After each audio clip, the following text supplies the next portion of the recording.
Hey, this is Alexi Lalas. There is nobody in U.S. soccer that is more important than the Cooligans. Yeah, baby! What is good? What's up, everybody? A nice new, fresh out the box Friday episode of the Cooligans. Thanks to the Gully Squad. Yeah, yo. We on Friday. It's twice a week. You asked for it. You're getting it. And who you have to thank is Gully Squad, who you have to blame if you don't like this, us twice a week. Exactly. It's Gully Squad. Yeah, they are the ones responsible. So get on them, not on us. Thank you again for listening to the show. And if you do want to join the Gully Squad and help support the show, go to soccercooligans.com/Gully Squad. And welcome to the Cooligans. Is it becoming your favorite podcast? You think people are starting to feel that way, Alexis? I think we always have been. Okay, yeah. I think they're just starting to admit it to themselves now. You know, they're coming out to their families as Cooligans fans. That's right. First step of the 12-step Cooligans process is admitting you kind of like us. Good.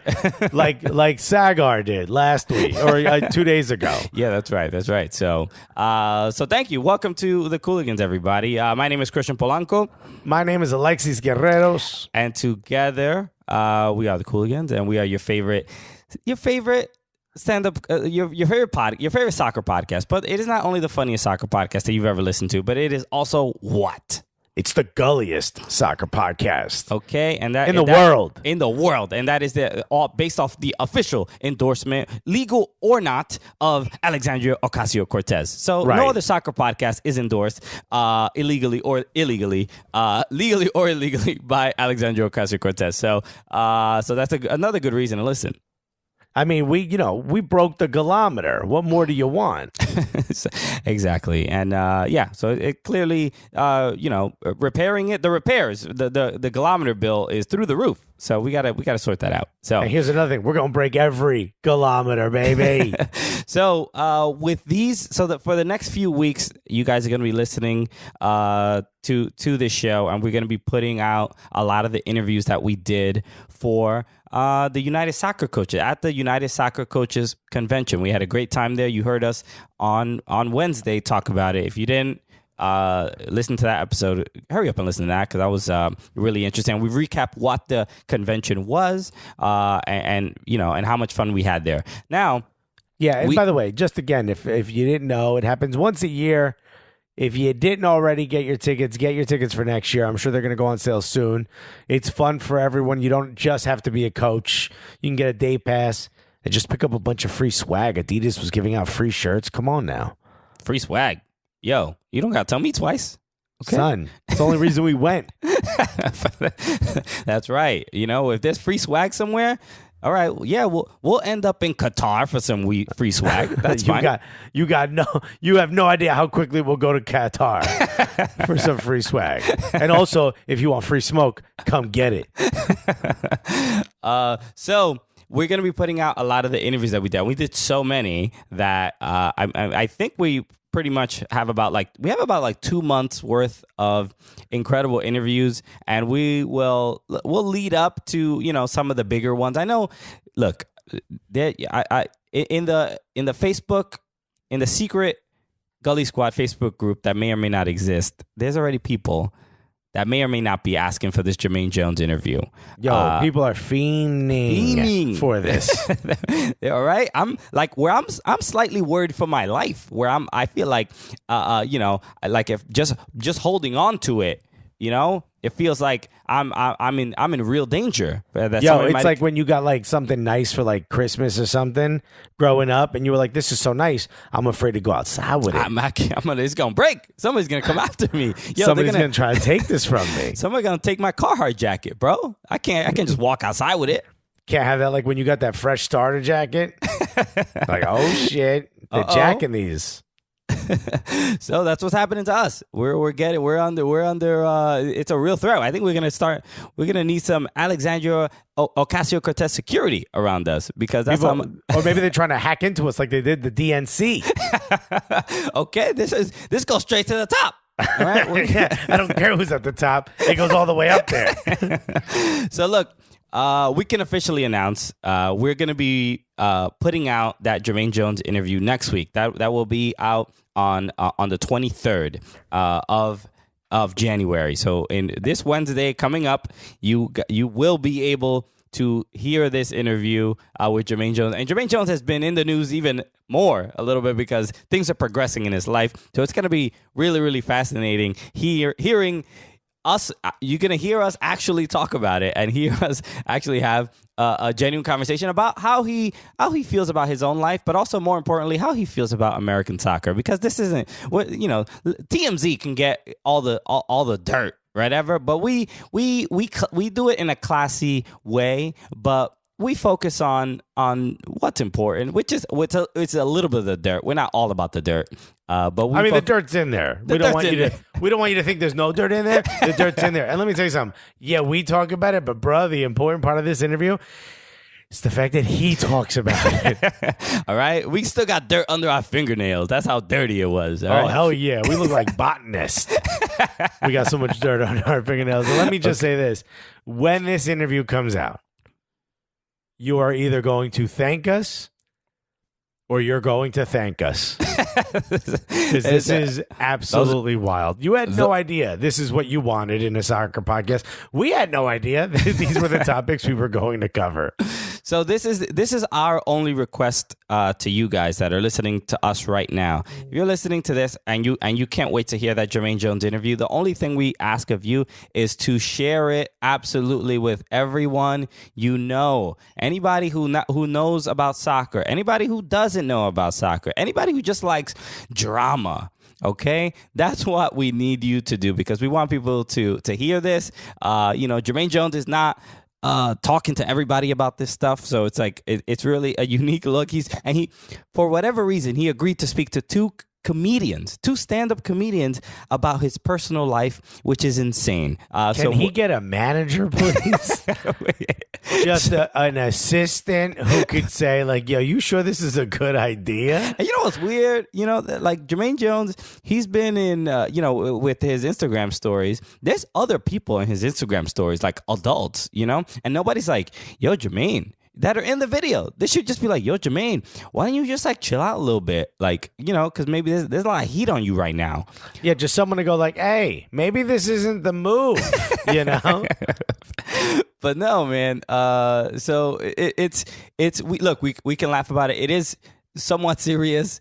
It is somewhat just fascinating, but we have a real conversation about it. So Wednesday, January 23rd, it'll be up.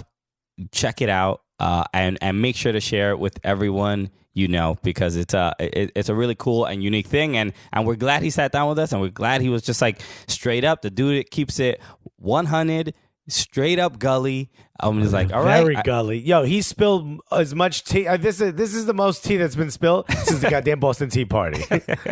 Okay, and he even played in New England, so all right, it all makes sense, right? Please, this interview is going to be a revolution.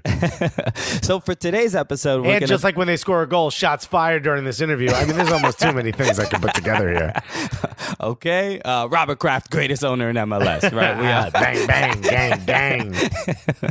So for this episode, we're going to be putting up the Alexi Lalas interview that we did, and it's great. And if you love Alexi Lalas, which I think it's at this point only his parents, maybe, and if you love Alexi Lalas, you're gonna enjoy it. And if you hate Alexi Lalas, you're probably also gonna enjoy it because we talk about a lot of the haters, a lot of things that, especially in the last couple months, that rub people the wrong way.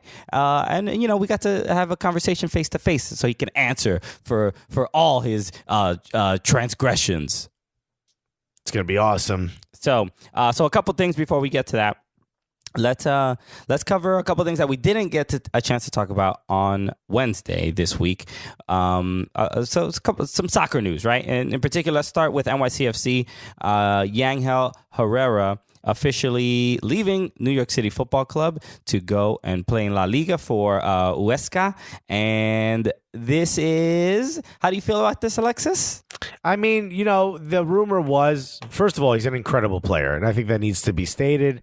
It doesn't matter what team or club in MLS you like. If you saw what it was like if you saw how Yangel Herrera playing, you saw the quality, you saw the skill. And just look at the record of when he was in the team for NYCFC and when he was out. So, I mean, if NYCFC or if MLS is becoming more of a selling league, this is going to be what happens. Players are going to be springboarding.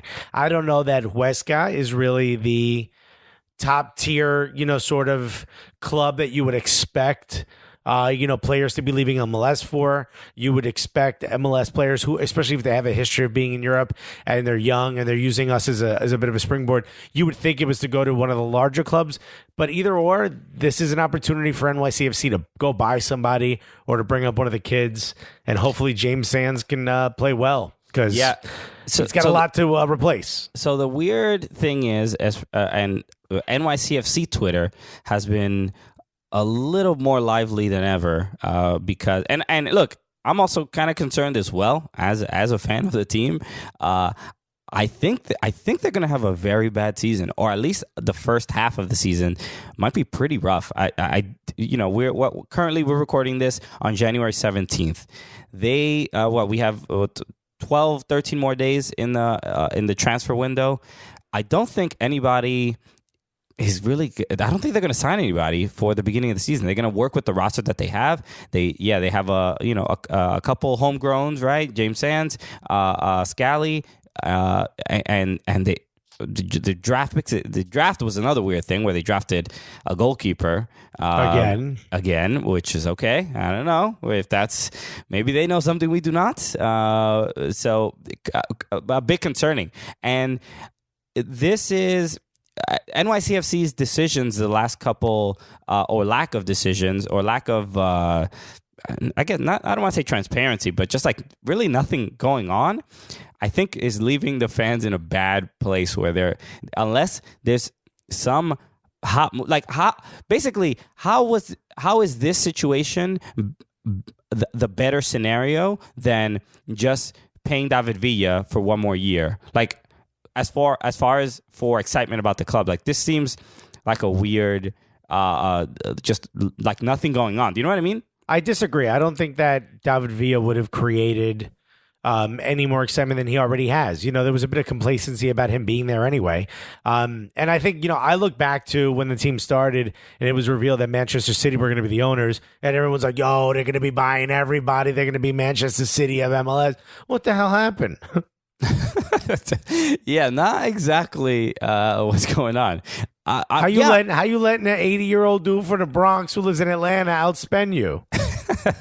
You're the number 2 richest club in sports, or number 1. Yankees are number 2. It doesn't matter. You got money, baby. Go buy somebody. The fans want a signing. Very odd, yeah. And there have been some rumors of players that could be coming, and one of them I saw was Daniel Sturridge from Liverpool, who did play at Manchester City, so he's familiar with City Football Group and all its how it works and stuff. Yeah, he started his career there. Exactly. So it would, like, frankly, when I see anybody rumored going to NYCFC, I'm like, go, please, anybody, just somebody, just so they could just have like a new person to say hello to in the locker room. It's really concerning. So I don't know what the strategy is, and it feels like they're on the Reina and Dome. I feel like they're on the defensive for every interview they do. They got to be like, no, it's fine. We're doing like this. We're trying different strategies, and it just sounds like, oh, maybe City Football Group doesn't want to spend money, or like it just seems really odd, and I think it's leaving the fans in a very pessimistic place.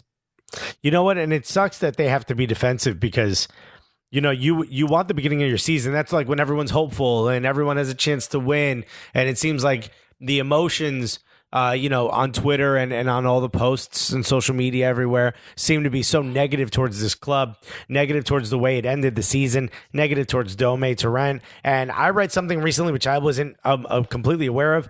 David Villa was negotiated to come to MLS sort of before the structure of NYCFC was in place.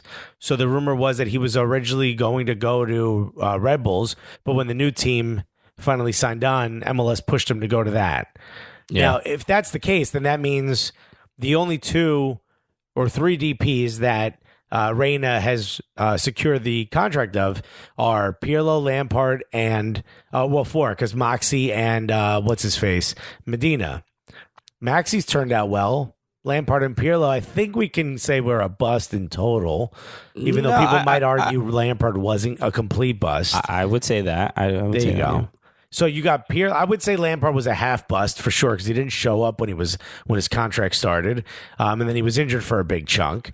You got Pirlo, who literally did nothing, even on free kicks. Probably the most popular Vine was him doing nothing. He got 1 goal of that on a free kick. He scored on the Philadelphia Union, I believe.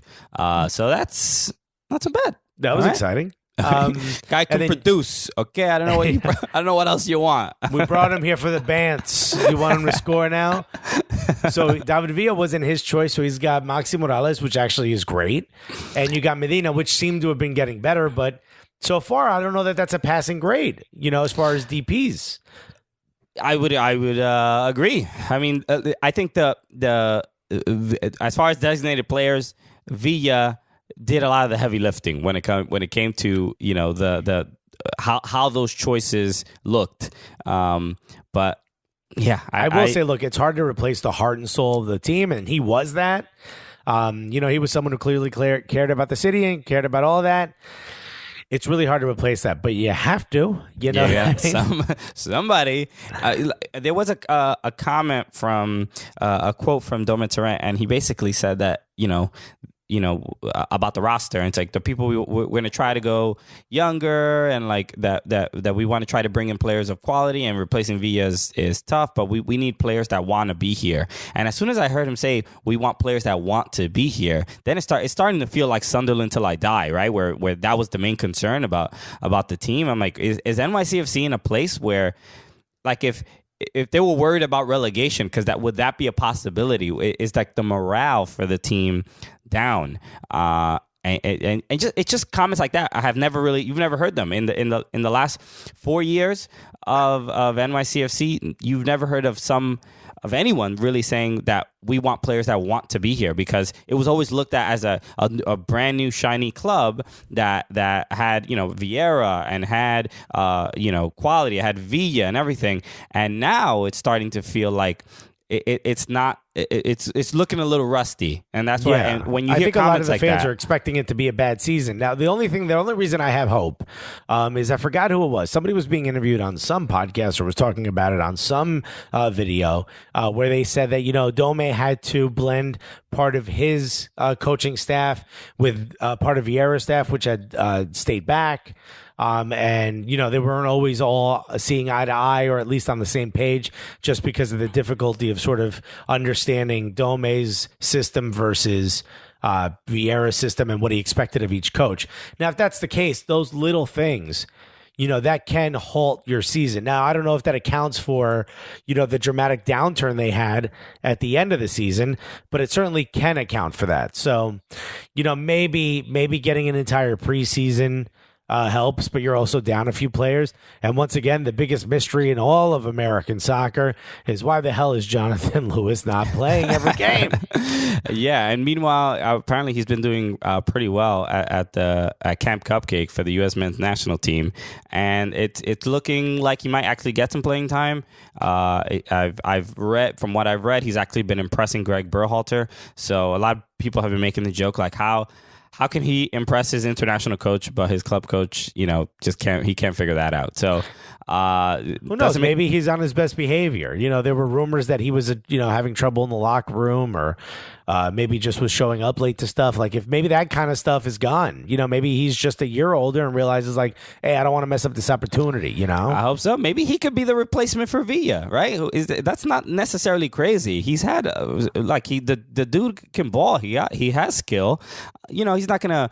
Obviously he's not going to be a 1-to-1 replacement, but as far as having a confident attacker, I would almost argue that Jonathan Lewis is the most confident attacker, most confident forward for NYCFC, especially when we don't know what's going to happen with like Joenga Brigette. Is he going to go back to Sweden? Is the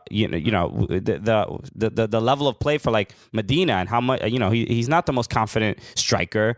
The hope is that he plays more, and we talk him up all the time, and it's for a reason because we've seen him be amazing. I know a lot of people listening probably they're not watching Jonathan Lewis week to week, but the dude is really good, and he was drafted high for a reason, and he should be playing. I just saw an article on The Athletic about. I think it was from Mike Goodman.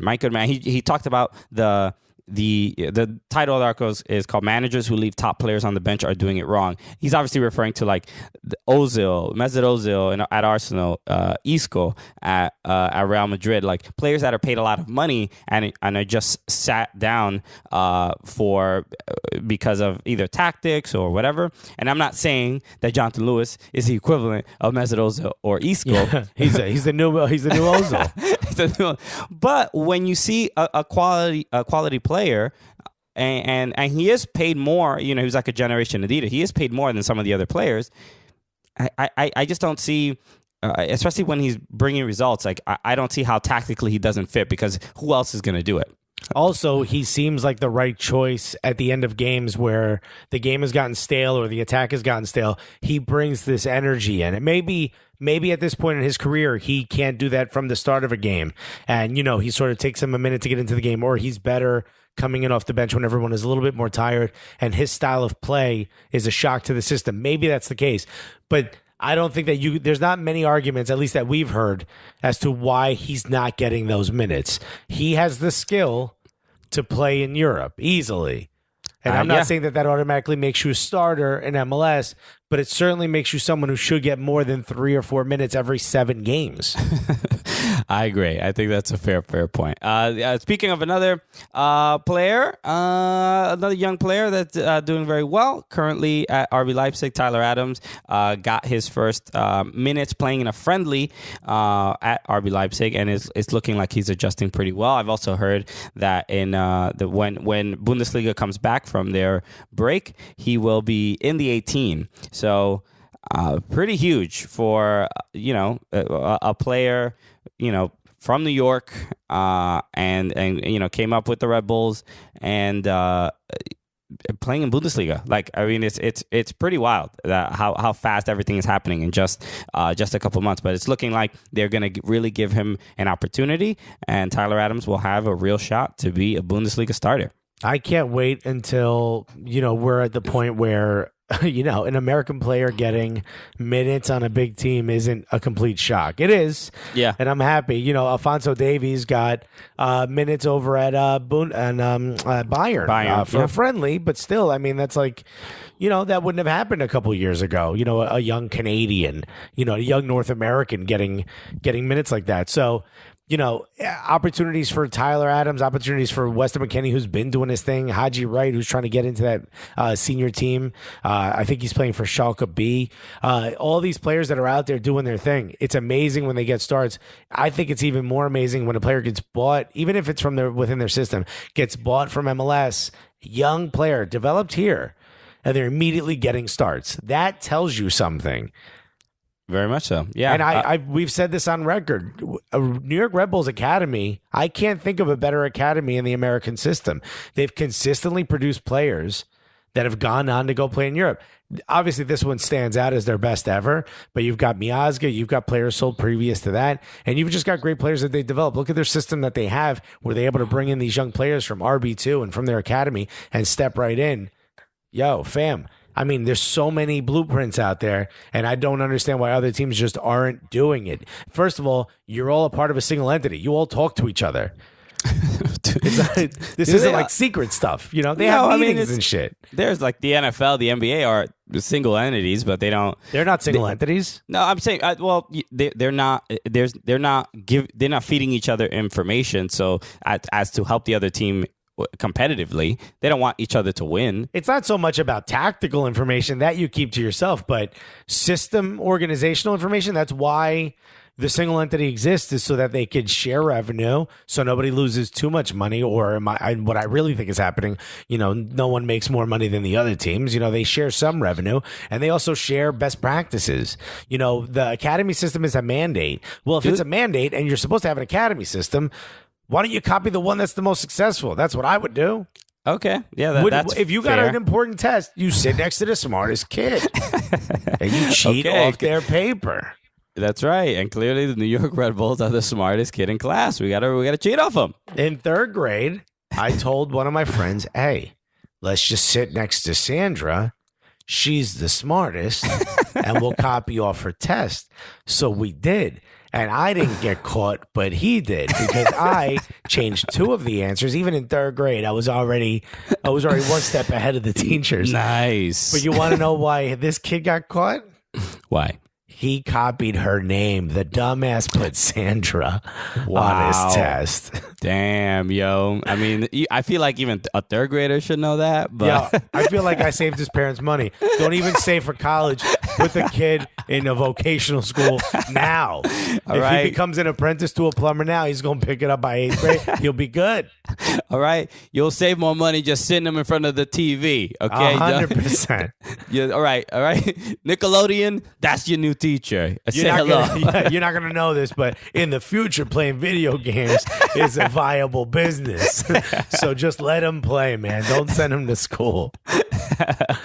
So, I think there's a lot of promise out in Germany. And Germany in general they're doing this, and I'll reference a tweet that I just saw from Alexi Lalas, and I'm paraphrasing. He basically said that the Premier League got popular by importing players, and getting the fans of those countries interested in the Premier League, which is a good strategy, right?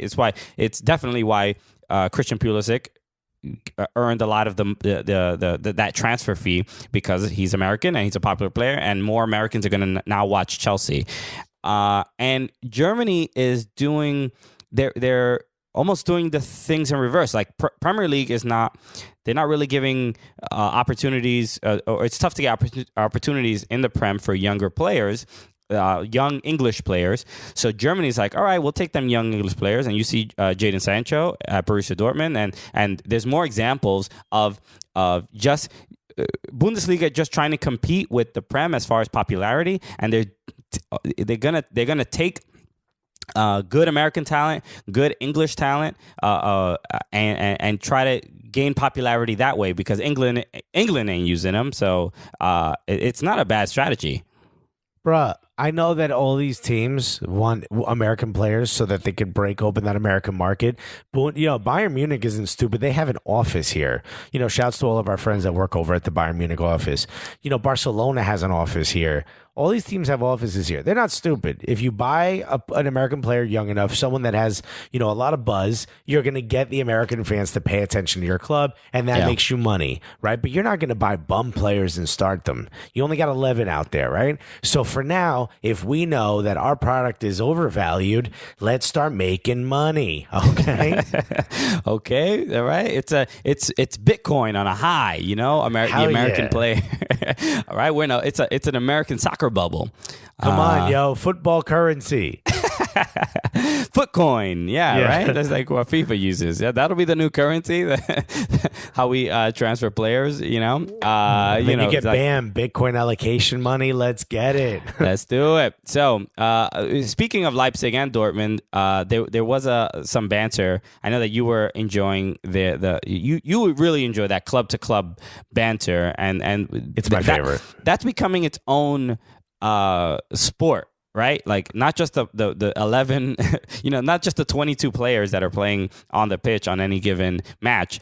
How social media handles everything, and there was a little bit of beef between the Dortmund and Leipzig social media accounts because so initially the first one I saw was from Dortmund, and they were making a joke about they were doing the 10-year challenge, which you've seen. Somebody takes a photo from 2009 and 2019 and to see how they've aged, and they did this to RB Leipzig, and it was just like just a blank image, and then the RB Leipzig crest. So because they did not exist 10 years ago.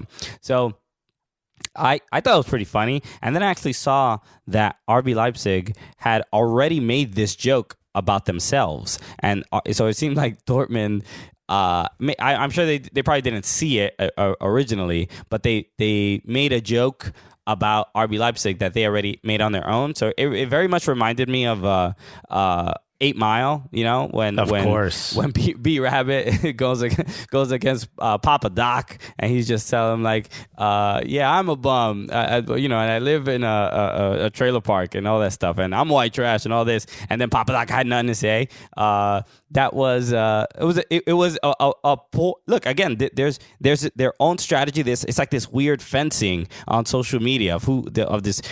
Going back and forth, and you got to shoot the hostage. Wait, I don't know what that means. Why do you have to shoot the hostage? What is that? It's like what was it, like Speed? Remember, I think there was a movie Speed where he says like, if you're stuck in this position, what do you do? The guy's got a gun to the hostage head, blah blah blah. There was like this whole scenario, and I forgot who it was. Said you shoot the hostage. I think. Are you referring to the movie Saw? Not Speed. No, Speed. I'm referring to the beginning of the movie Speed. Okay, you shoot the hostage. Right, I'm pretty sure it's Speed. You shoot the hostage because it throws off the kidnapper, and then you can kill the kidnapper. You know what I mean?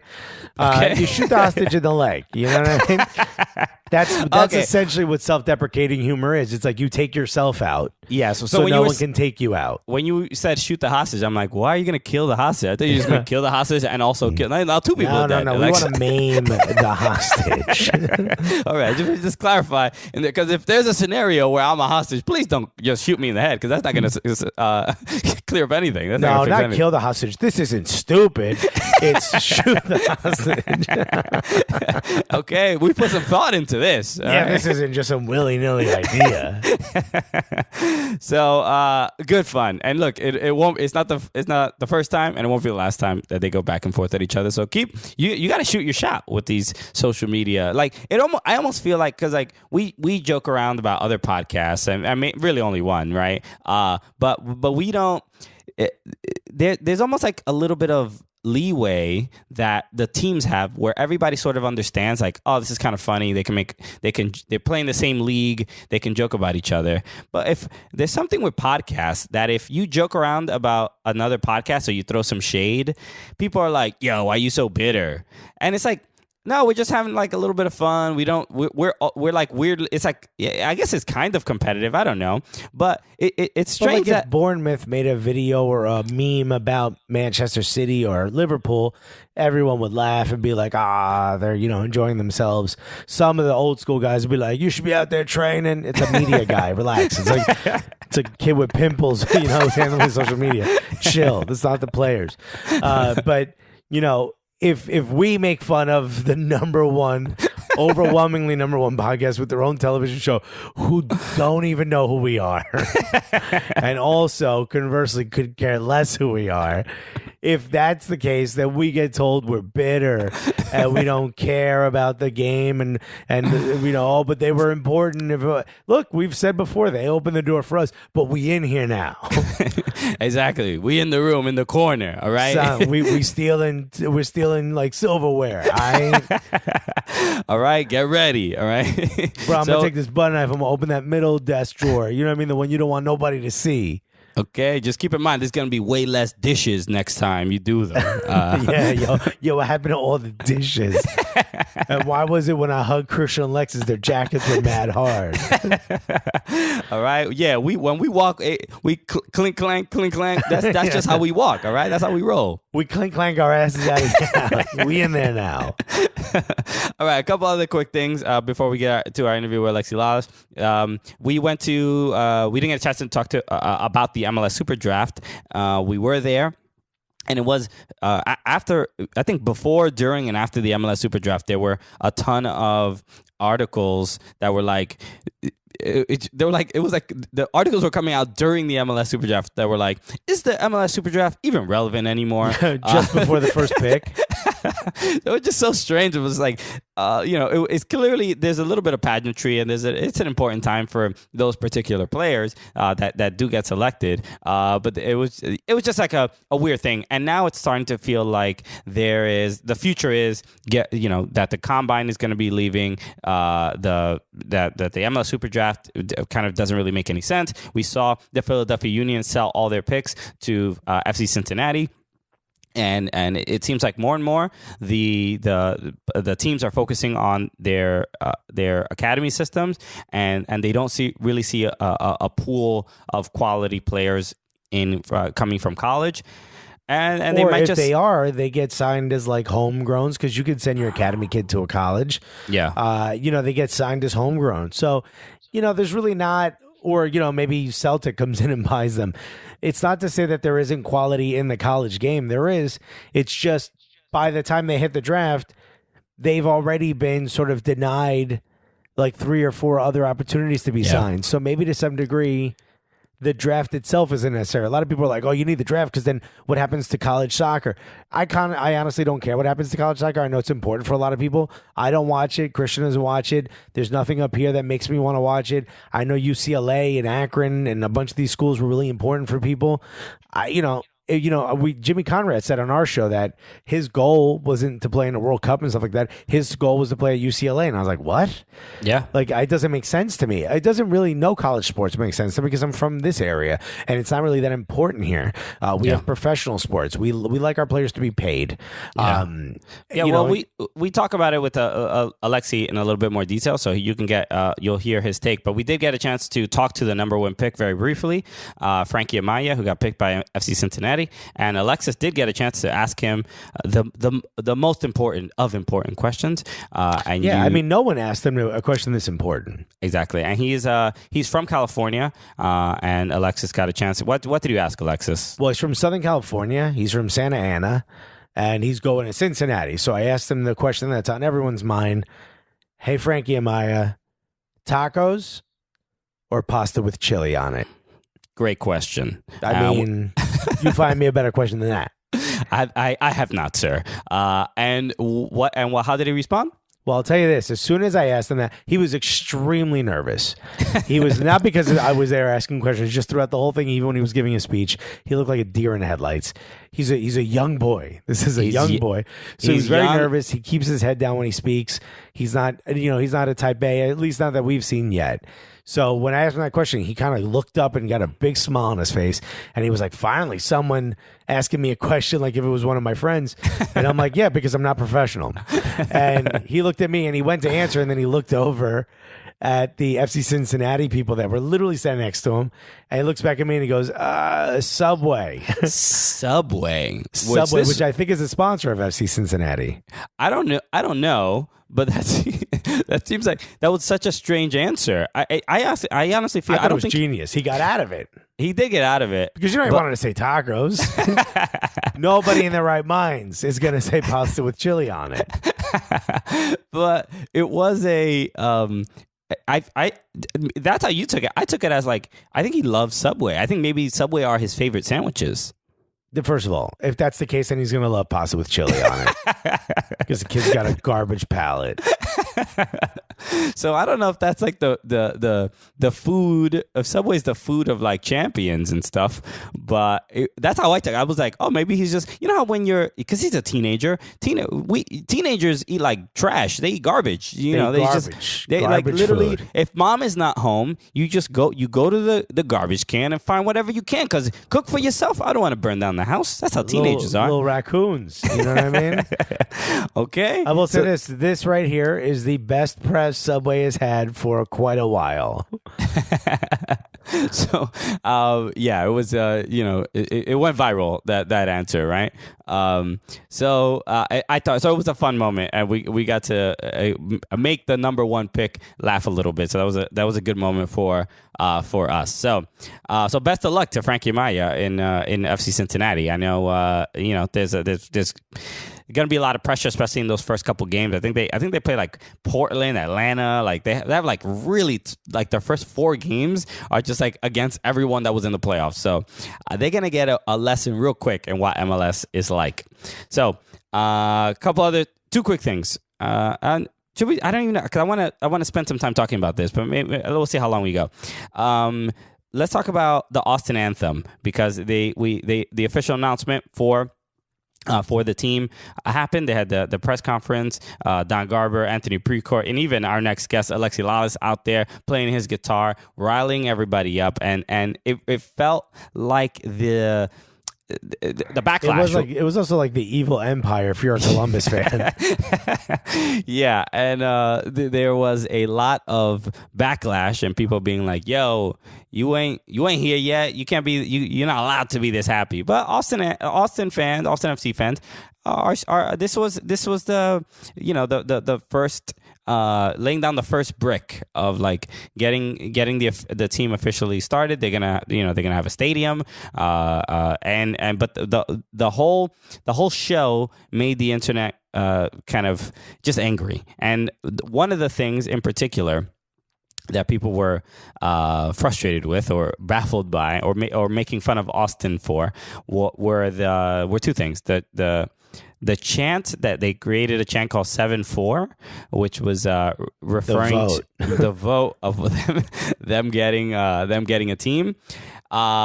Pretty funny. Pretty like it's. This is what I'll say about whenever there's a new club. Like in particular, Austin FC are going to have a lot of issues because of how the team got there and the whole 1.5 year ordeal. So a lot of people are already not going to like the team. I can understand not liking the front office, the higher ups, Precourt, Garber, directing your frustration at them and being upset with them because of what they put, the Columbus crew through, and a lot of soccer fans, even people who just supported the crew.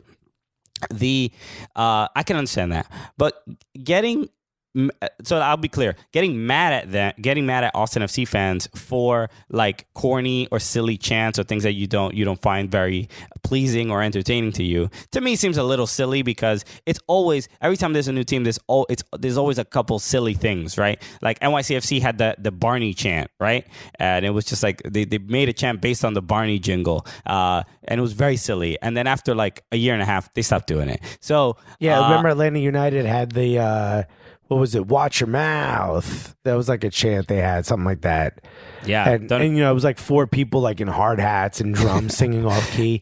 Yeah. In an empty stadium. Yeah. You're like, it's cringeworthy because as a soccer fan, you're used to something that's a bit more established. Every team that started had something like this. I think maybe the only team in recent history that kind of skirted this was LAFC. Yeah. They didn't seem to get sort of that immediate hate. I think it's because everyone was, sort of wondering how it was going to come along, and there were so many owners that were getting a lot of the media attention. LAFC had the luxury of they had it. There's a lot of Chivas USA fans that were already like, they were just like seething for they were ready for like a new team, and they had like a 10-year head start on like how to be a supporter in Los Angeles. So right. They came in incredibly organized, and that's why as soon from the first game they were already rocking, because it was just like, oh yeah, we've done this before. So yeah, but that 7-4, very silly. Probably a chant that won't last very long, especially after the response that it got. But also, they don't have a lot to work on, They don't have a lot to work with. Like, give them, the vote is part of their history at this point. Look, I just think the hatred towards it is, I think the dumbest thing they can do is start trying to defend themselves. It's like, Joe, just do what you do. Forget that there's people sitting there hating because they're going to do it no matter what you do. Even if you were perfect, they'd be like, oh, where did you get all this amazing chance from? Exactly. So, yeah, it's like the banter is like a little, I don't want to say unnecessary, but like maybe a little prejudiced, right? Like let them crawl, before they can walk. What do you think? What do you think of the El Tree name? Because they're getting a lot of heat for that. I like it. I think it's funny. It's just like, and it's clearly, they're not saying El Tri the way you say, in Spanish. They're saying, they sound like people who speak English and are trying their best to impress their friend that they know Spanish.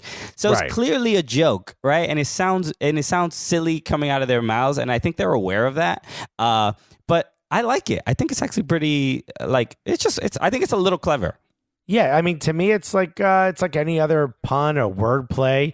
It's not the best thing you're going to hear, but it's fun. It's fun. And that's what this league is about, right?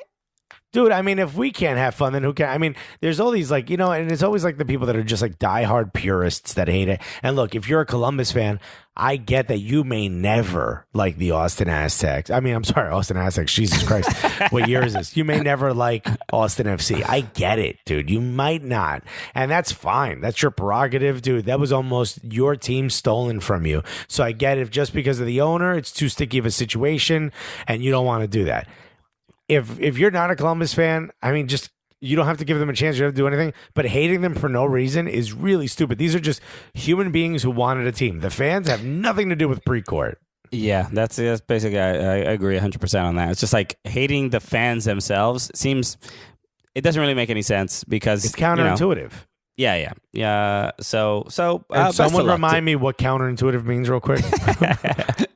Best of luck to Austin FC and the Austin Anthem. There's good people doing a lot of work to try to get fans of soccer more excited about the team when it arrives in 2021. So last thing we should talk about Marcelo Bielsa, the God out in playing in the championship, the coach for Leeds United. Jack Harrison's coach. So this is very relevant to Major League Soccer because one of our own is playing over there. So Marcelo Bielsa recently, so if you've been keeping up with any of this news, I don't know how much you pay attention to the championship, but Leeds United is in first place. It's looking like I'm excited because Jack Harrison just scored a goal, I think, last week. He's got, him, an MLS player, having a real influence.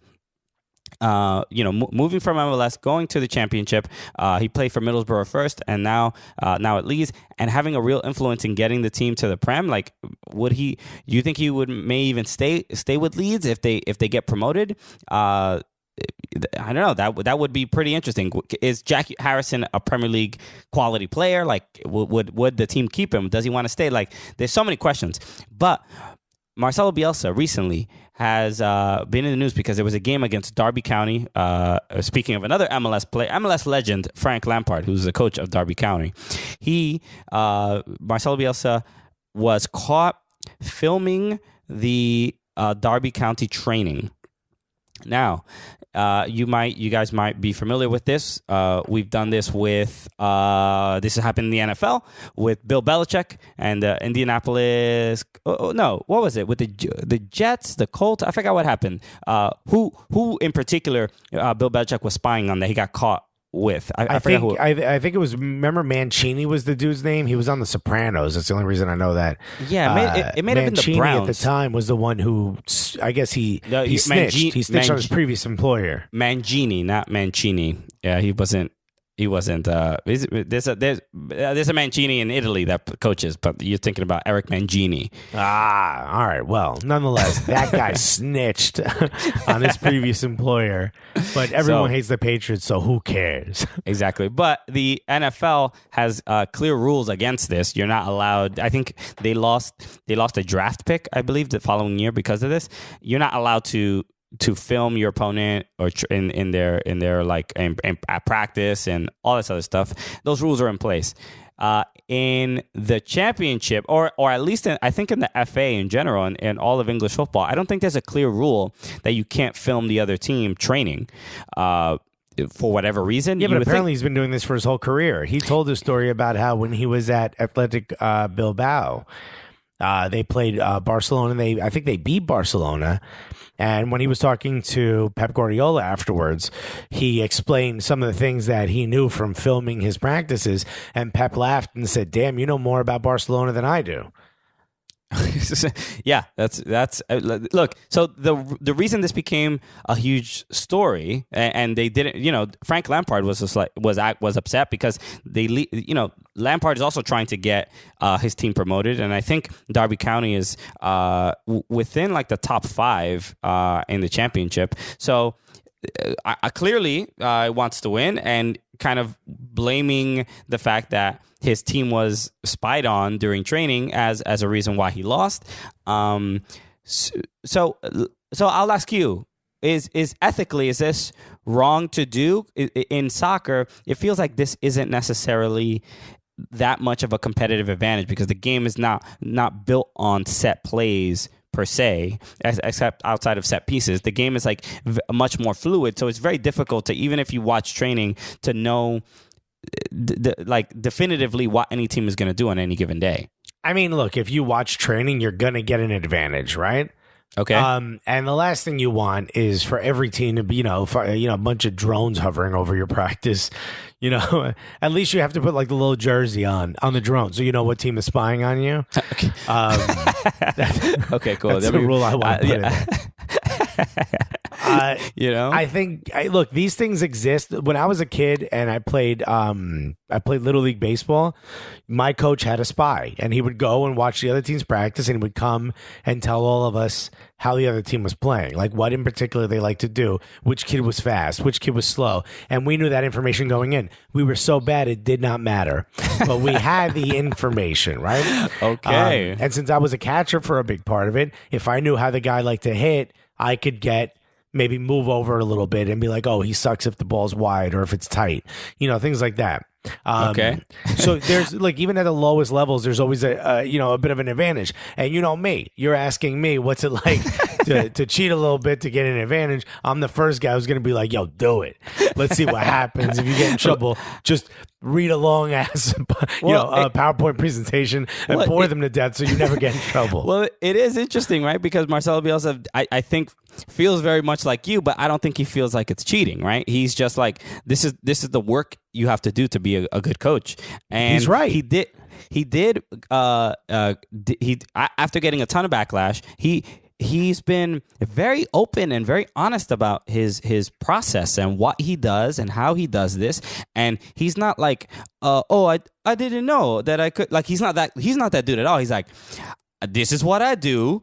You got a problem. Like, this is how I've developed my philosophy. This is the research I do. And he did call a press conference that it was even rumored that people thought, because he called this press conference at Leeds, that people were thinking that he was actually going to resign, that they thought it was an announcement to resign as coach. Never. And it was the complete opposite. I think he went to announce that they just renewed his contract because he sat all the press in a room and explained to them all the information that he gathered from Derby County and all the players and their tendencies and why the information he got. Like, he just explained to them that he did the almost what we're talking about, the B Rabbit thing, right? He did the same thing. He's like, yo, this is like, you can't hurt me because I'm going to give you everything that I have. This is all the information I gathered. Like, I wasn't getting quote unquote secrets or something like that. I don't know. Yeah, he's not finding out if a player is secretly sick or maybe you have like an injury you don't want the world to know about. He's simply trying to gain more information. It's no difference than doing these are Frank Lampard's medical records. Yeah, that's what I got. Yeah. Okay, I got someone on the inside. You send him a photo of his wife walking into our house, black and white photo from across the street. He's not doing that. Okay? He's not doing any of that, right? What he's doing is he has someone who watches their practice and he gets that information back. And honestly, I mean, is it... So, all right, here's the crux of the whole thing.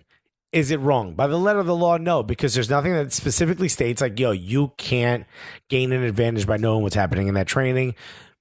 but the fact that you have to hide the fact that you're doing it for most of this time, or you have to hide the person doing the videography or at least taking the information, at least gives you the signal that this isn't the most up and up. But also, you don't want anyone gaining an advantage on you, so you don't want anyone to know that you're doing it. So at the end of the day, I'm not a big fan of performance enhancing drugs or any of those things. But this is a victimless crime. All right, not everyone would agree with that. I wouldn't say because they're a bunch of narcs. Whether it's I would lean more towards any coach not doing this over doing this. That's ridiculous.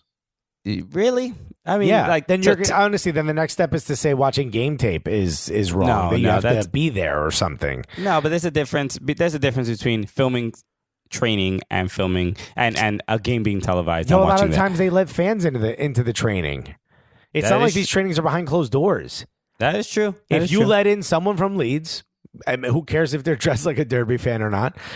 If you let in someone from Leeds or Marcelo Bielsa with a fake mustache, then that's on you. But look, when we went to the NYCFC training for the first time, what was the one thing they told us? They said no filming. They said don't film the training. You can watch it, you can't film it. Okay, and what if I watched it and I knew so much about soccer that I was able to take cogent notes? Then that's on you. And another team asked me to relay that to them for money. I mean, look. The rule is don't film it, right? So that's all I can say. I can't speak to anything else. If you have some great note taking or picture perfect memory and whatever, then good on you. I mean, that's all I can say. What if I take 30 photos a second? Well, that's a frame. So like 30 frames per second would be I've made a video. Somehow, but we'll see. I mean, it was an interesting story, and if you get a chance to watch some of the clips of him at that it was almost like a seminar, but he called like a press conference to let all the media know what he was doing, and it was pretty fascinating and a gully ass move, if I may say so myself. So Marcelo Bielsa gets the crown, and also Newell's Old Boys just named their stadium after him. So shouts to him. Okay. So it's clearly doing something right. All right. And by the way, the sign that says Marcelo Bielsa also has a telescope pointed at Central Rosario's training. So just in honor of him, you know what I mean? All right, okay. They're gonna build a statue outside of Leeds, and it's just gonna be binoculars. Okay. Yeah, just him looking over. So, all right. So let's wrap up there, and let's go to our interview with Alexi Lalas. We had a great time talking to him at the United Soccer Coaches Convention. So this will be the first of many interviews that are incredibly fun, insightful. Some may upset you, but that's what we're here for. This comedy show. Sometimes you get a little angry at comedians, right? That's the latest craze nowadays. We're catalysts. So we'll be right back with our interview with Alexi Lalas right after this. Yeah, baby. Thank you so much for listening to the podcast. We just want to give you a word from our sponsors, us again, the Cooligans. We will be doing a lot more video content the next couple weeks because, again, we did film the interviews that we're talking about from the United Soccer Coaches Convention and some other fun stuff that we did. So make sure, this is just a little quick reminder to let you know to subscribe to our YouTube channel, youtube.com/soccercooligans. There's a lot of fun stuff there. Also, if you, we moved to a new podcast host, so now the podcast is on YouTube as well. So if you prefer to listen to the podcast on YouTube, you can do that. So feel free. But subscribe to the channel and get, we're trying to get a couple more subscribers on there so that people will take us seriously because hell yeah. Nothing matters more than the number of subscribers you have. For sure. So click on subscribe and hit that little bell. That little bell will give you a notification on when the videos come out. So we got this great video with Moxie Urruti over in FC Dallas coming out pretty soon. Hit that little bell. It'll tell you as soon as we put it up. And every time we put out a podcast like this episode right now that you're listening to, as soon as that comes out on YouTube, you would have gotten notifications. So maybe you're sitting at home watching TV. You can just pop it in one of your smart TVs or your Roku, whatever you got. Or maybe you're at the computer, at work, and you want to just play it on YouTube in the background. You could do that. That's right. So youtube.com/soccercooligans. Subscribe now. Yeah, baby, we're back. Hello. Come on. This is, what an Always honor. an honor. Every single time, it's an honor. There's people yelling at him already. There's gonna be a lot of that. This is the first. It's like the zoo. This is the first interview that we're gonna have here on Podcast Row at the United Soccer Coaches Convention that will be heckled. We will. There will be heckling, and it may be people that are involved in the sport behind, like front offices. It may be former players. Yeah. Everyone seems to want to get at this man, ladies and gentlemen. You love him. He's the voice you hear at the beginning of every episode of the Cooligans. Ladies and gentlemen, you're our drop. You're our drop. Ladies and gentlemen, oh my God, he probably doesn't even remember what he said. Ladies and gentlemen, the one, the only, put your hands together, even if you're driving. I normally say unless you're driving, but even if you're driving, pull over and put your hands together for the one, the only, Alexi Lalas, everybody. Thank you. That's a hell of an introduction. Man, oh man. Yeah.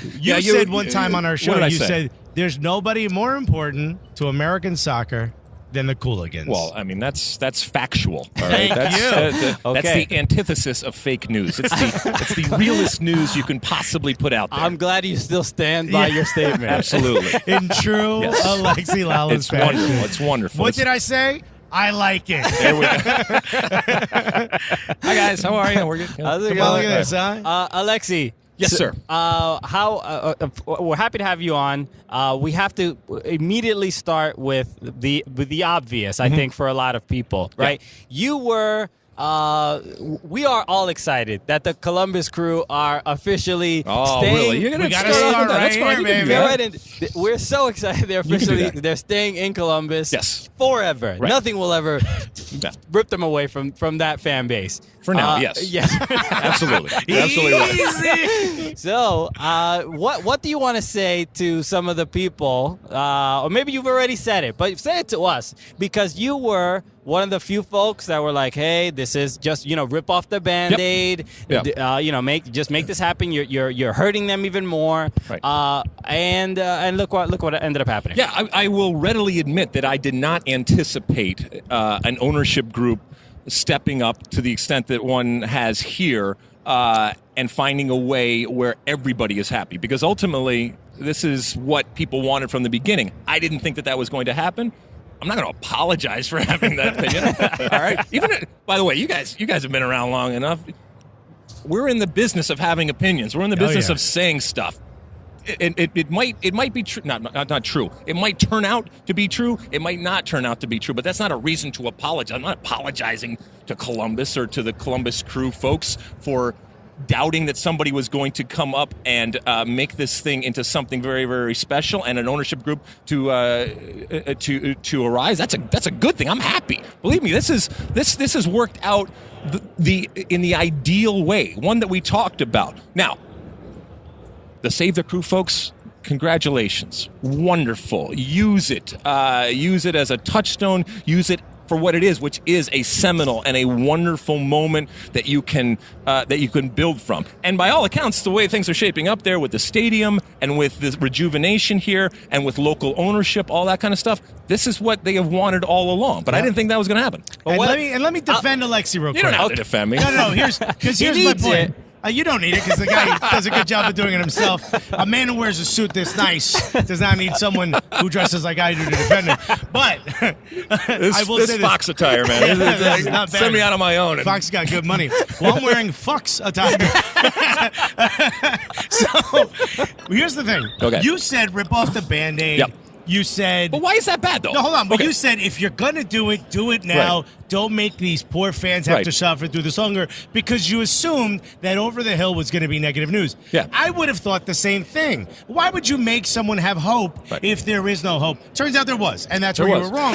But I don't think what you said was, I hope Columbus loses their team. No. You never said that. Look, but they blamed you because you're the only one Yeah. who had anything to say that wasn't Save the Crew. Yeah, but it's not like I came out and said I can't wait till Columbus moves. It's not like I came out and said, those Save the Crew people, God, what a bunch of assholes they are. But it'd be great if they lost. You never said that. Of course, nobody's ever. Why would on record? Because that on a scale of 1 to 10, 10 being the happiest you could possibly be, 1 being boo. How happy are you that Columbus got to keep their team? like a 2.5. This is why they hate you. Look at this. Come on. I love think he's not optimistic. No, I have been to Columbus many times. I guarantee next time I go there will be people that will let their feelings be known as to how they feel about me relative to the Columbus situation. But the most important thing, regardless if you like me or don't, it doesn't really matter. You got yourself a team. And you got yourself a team in a different way right now. That's a good thing. It's not just a good thing for Columbus and for MLS. It's a good thing for soccer. And this is going to be a story that's going to be told for, I believe, a long time to come, as it should, because it's a lot of work, and I'm very, very happy for you. I think it is a watershed moment in American soccer. Okay. Because I don't know that this would have happened had this happened 5 years ago to a different team. A lot of things had to be in place in order for Columbus to be able to keep their team. But because it did, the next time a team has the threat of moving, I think the fans will be emboldened to try to support their team and try to keep it the way Columbus did because of that success. Got it. And we have Austin. Yeah. And Austin's gonna get a team, and that is, regardless of how this all went down, and we can certainly talk about the drama, and that will be part of the story and part of the folklore when this Austin team comes. It's a market that MLS wants to be in, and it's a market I think that's going to be very, very good, as is Columbus, and continue to be not continue to be what it was, because it's got to be better. Columbus has got to be better, and I think with this new ownership and with this new direction, it will be better, and that's ultimately what we all want. You can love or hate me or anywhere in between that, but ultimately I don't care as long as you are happy and you are involved in soccer. Yeah, and I'm excited to see what Columbus can do with a downtown stadium, and where the fans and the supporters aren't being hamstrung by the owner, which there was a lot of rumors and stuff going on. So it's exciting. I'm just excited about all the sweet business metrics that are going to be coming out of the new downtown stadium. Oh, yeah. Let's see them spreadsheets, boys. So, Alexi, look, much has changed in American soccer over the last few months, over the last year or so. Atlanta, MLS Cup, 73,000 fans. Yep. Rewind a little bit. We missed the World Cup as a nation. We did. There's so much up and down. You don't say. Yeah. We're in an MLS draft right now. We're here for the NWSL draft as well. The Combine just ended. Where do you think the state of American soccer is today? And where do you think the state of American club soccer is? Okay, so I think the state of American soccer continues to be one of self-analyzation, I guess you will. Looking, and much more so than we have done in the past, as to what we are, what we want to be. I think, technology has made it a whole lot easier to communicate, and different platforms out there. And everybody's got a microphone, everybody's got a bullhorn, and everybody's got a platform. That's not necessarily about. I know, but it's everybody in here, listen to us. Yeah. We know what we're talking about. But I think we're good at this. We're trying to figure it out. We're trying to figure out what we are as a soccer playing nation, and what we are as a soccer culture, an emerging soccer culture, and one that's very different, very diverse. And I take great pride in that, but it also makes it incredibly challenging and difficult. I was talking to someone earlier. If I just grab 5 people from around here and ask them what beautiful soccer is, I'm going to get 5 different answers. Yeah. And that's okay, but that means we're going to be heading in 5 different directions if we try to do something. And no matter what direction we go, 4 of those other ones aren't going to be happy. And that's hard to do when you're trying to get an entire culture, and one that is as unique and diverse as ours, going in one direction. And I'm not sure we'll ever be going in one particular direction going forward. But I think this has been good. I think this has been a good period of analysis. I think there's questions, whether it's you guys or anybody else out there asking questions, even if it's done, with wit. Actually, better when it's done with wit and comedy. That's why I love you guys. No, that's why I love you guys, because sometimes we take ourselves too seriously. Yeah. And I get a little crap every once in a while because I say it's just soccer. It pales in comparison to friendship and health and security and family and friends and all these different things. But it is a thread that binds us in many ways, and we find a lot of those things within the context of soccer. But it is just a sport, and we it comes from a good place, this place of passion, because we all want good things to happen. We want our culture and we want our country to grow, and it will grow, but it's going to grow in a very different and unique way, and that's not something to fear, actually. And you, so speaking of American soccer and a landmark moment with Christian Pulisic, obviously signing with Chelsea, this is one of the biggest transfer fees ever in soccer history, not just American soccer history. What does I heard you talking about it on your podcast, and it some people feel, I think from when I saw your response, I think there was a maybe missing the fact that maybe there's a possibility that we overpaid, or he was overpaid for. Christian Pulisic doesn't seem to be on the world market, that value, the value of the American player because he is American. Right. We know he's good, right? But him getting more, the transfer fee going up because of him being American, and whatever that means for this market and everything. Is that significant enough for that to validate that kind of transfer fee? The question when this news hit was, it wasn't, where's Christian Pulisic going to fit in on the 11? Yes, that eventually came a part of the conversation. Yes. But the first question was, why is Chelsea paying this amount of money? Different sides, people agreed this was money well spent. People agreed, why are they possibly overpaying it? The money is a huge part of the story. And that's why it's so important, because yes, it's a seminal moment for American soccer and for an American soccer player, but it's a seminal moment because of the sheer size of the money. This is big no matter what, if you're American or not. Yeah. Right? This is big for a human being out there. But don't think for a second that if Christian Pulisic was the exact same player still coming from Dortmund, let's say, and he was Greek or something like that, that they would pay $72 million for him. And in a strange way, the opposite effect has happened, because for many, many years, being American and your Americanness at times worked against you. And in this case, it worked for him. Yeah. And they recognize they have to continue to mine this American soccer market that's out there, and they're smart in doing it as this global super brand. I'm talking about Chelsea here, and having a Christian Pulisic on their roster, and a guy that you're not going to spend that amount of money if he's not going to play.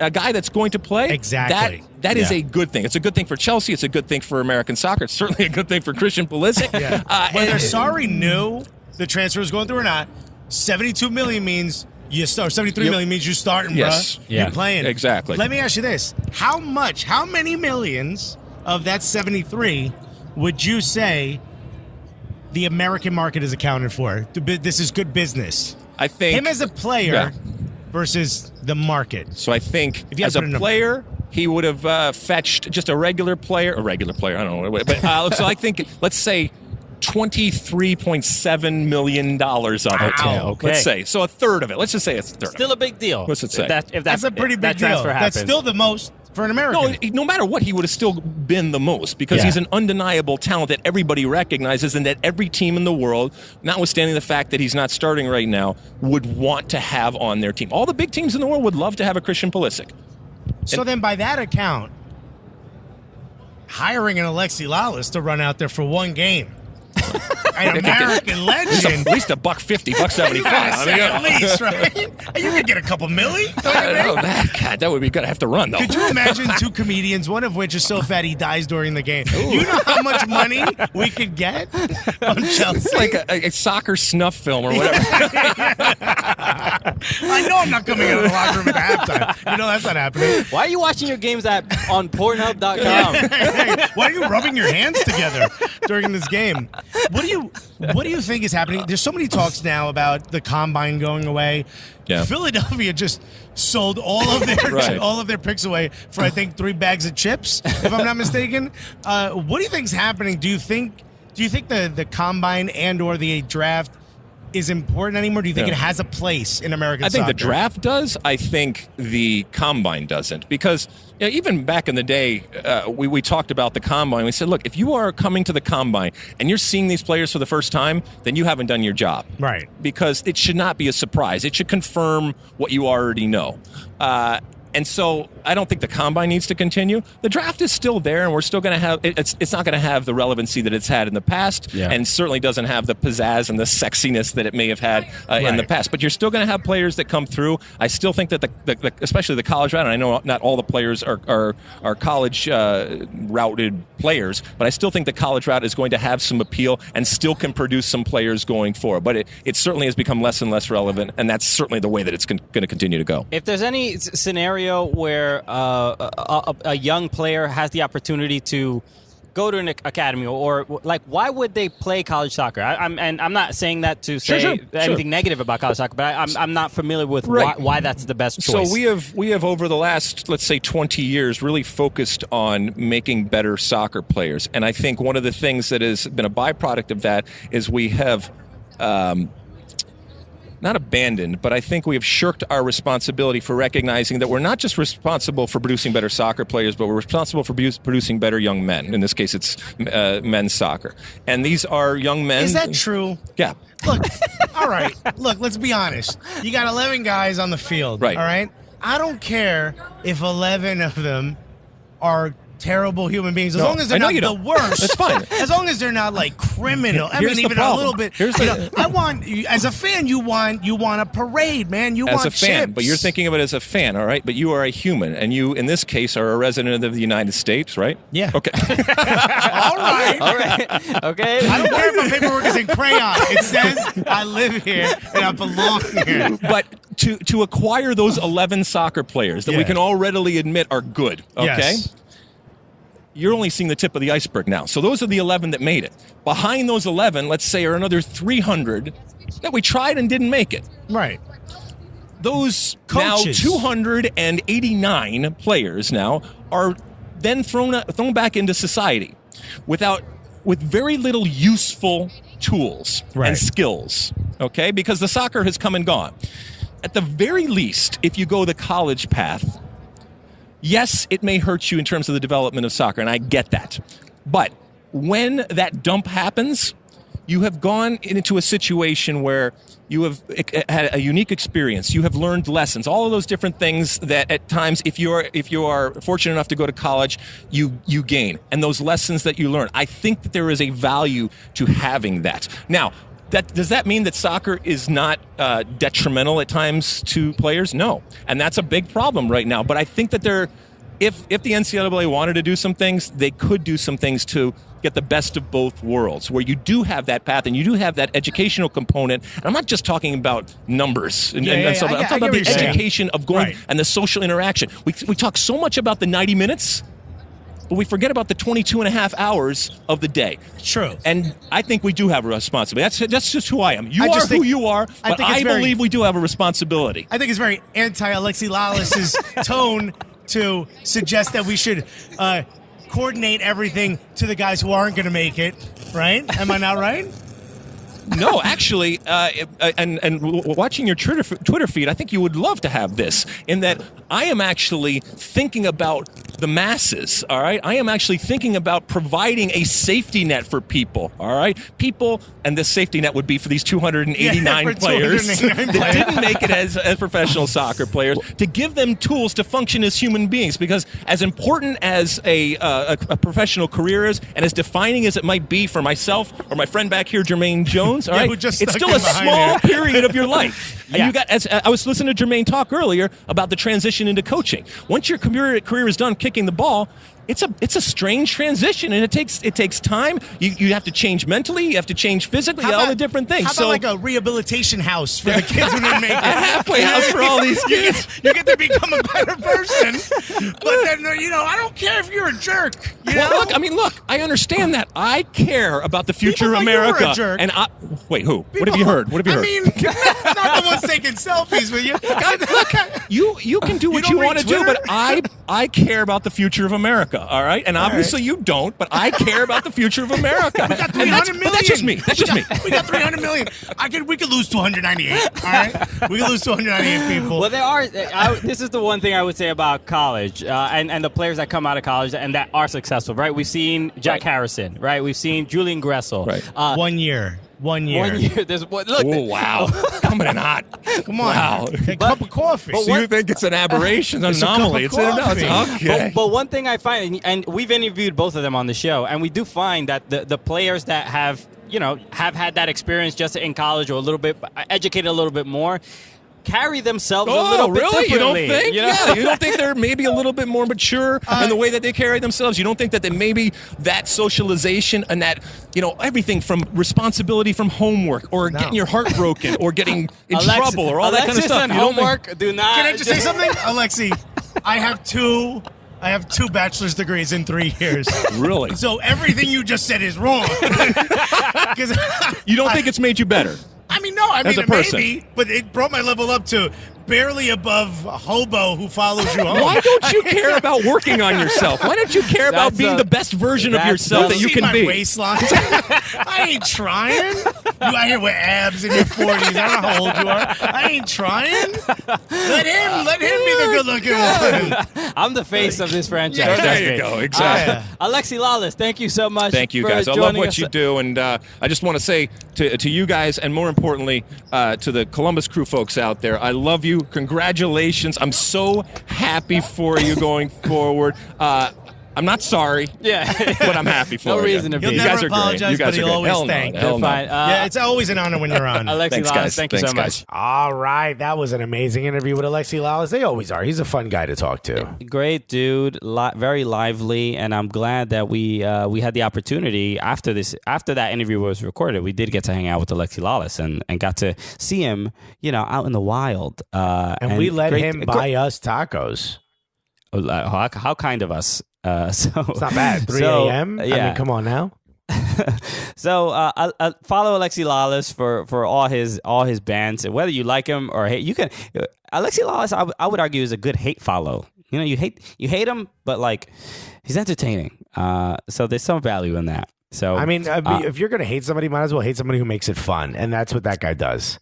Exactly. So that's it for today. Thank you again for listening, everybody. And again, if you see a Gully Squad member, you need to thank them for making this episode possible, because they are the reason these episodes happen on Friday. So if you guys want to support the show, make sure you go to soccercooligans.com/Gully Squad, and you can be a part of this movement and part of this community.